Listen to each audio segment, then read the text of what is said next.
que Deus, colocou no coração da pastora.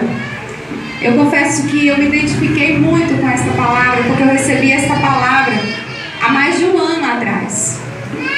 Eu estava também em um momento assim, em que eu me coloquei diante de Deus. Eu falei: Senhor, eu te entreguei tudo. Eu te entreguei meu trabalho, eu te entreguei. Eu só não entreguei mais porque quando eu fui para entregar, o Senhor não quis que eu entregasse, mas eu estava disposta. Eu te entreguei, Senhor, mas agora eu quero te entregar o meu ministério. Eu quero te entregar. E eu quero procurar neste lugar, nessa cidade, uma igreja que nem sequer reconheça a pastora. É para este lugar que eu vou. É neste lugar que eu vou congregar. Eu não fiz uma oração não, viu, gente? Foi só no meu coração que eu falei. Eu não tive essa coragem não, que eu tô... Mas o Senhor sabe, Ele conhece o nosso coração.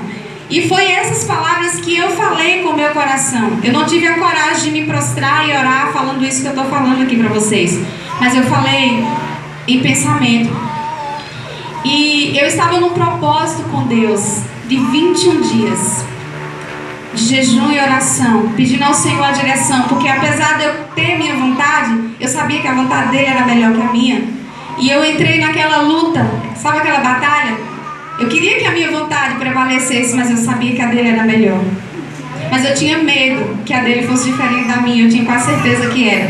Você já passaram por algo assim? Você tem quase certeza que a vontade de Deus é diferente da sua, mas você mesmo assim insiste. E o Senhor, Ele trouxe para mim algo muito tremendo nesses dias. Ele se revelou a mim de uma forma gloriosa. E eu fui visitada pelo anjo do Senhor. Em um sonho, aquele anjo chegou e ele trouxe aquela palavra. Eu lembro que ele tocou aqui nas minhas costas e removeu todo o peso, toda a preocupação. E eu acordei totalmente leve, totalmente entendendo que a vontade de Deus devia prevalecer sobre a minha, devido àquela mensagem que o Senhor tinha entregado para mim. Eu cheguei nessa cidade com um sonho, com uma visão, e quase ninguém sabia. Deus falou que aqui Ele ia trazer um ministério que há muitos anos atrás foi por meio de um ministro desse ministério que eu entreguei minha vida para Jesus, ouvindo um louvor. Eu me converti, gente, ouvindo um louvor. Eu estava planejando acabar com a minha vida, eu tinha apenas 17 anos. Mas a vida para mim não tinha mais sentido. E um louvor me tocou profundamente sobre a necessidade de Deus. Então o Senhor me deu uma promessa, e em sonhos também, quando eu estava lá nessa cidade onde eu morava, a cidade de Barro Alto, alguém conhece? Eu estava nessa cidade e o Senhor, Ele falou comigo: filha, este ministério vai crescer. Eu vou te levar para este lugar. Ele me levou para este lugar lá em Belo Horizonte, aqui também é Belo Horizonte, né? Cobertura. Ele me levou para este lugar realmente, mas antes disso, em sonhos eu fui, e Ele disse: essa visão vai para Irecê. E quando eu cheguei aqui, parecia que as coisas estavam se encaixando. Tudo indicava que ia ser da forma que eu achava. Mas foi totalmente, literalmente diferente de tudo que eu esperava. Hoje eu sou pastora na Igreja Batista da Lagoinha. Alguém já ouviu falar desse ministério?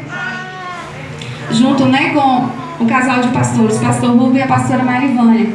Mas foi uma promessa de Deus. Assim como eu sei que o pastor Vanderlei recebeu essa promessa, assim como eu sei que os pastores que estão aqui, aqueles que têm o chamado, que estão aqui, também têm uma promessa.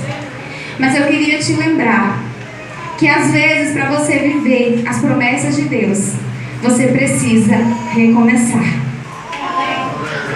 E a palavra que o Senhor colocou no meu coração foi justamente essa: seja forte e corajosa. Seja forte e corajoso para recomeçar. Recomeçar do zero. Talvez esse seja o maior desafio para todos nós. Alguém que já teve que recomeçar?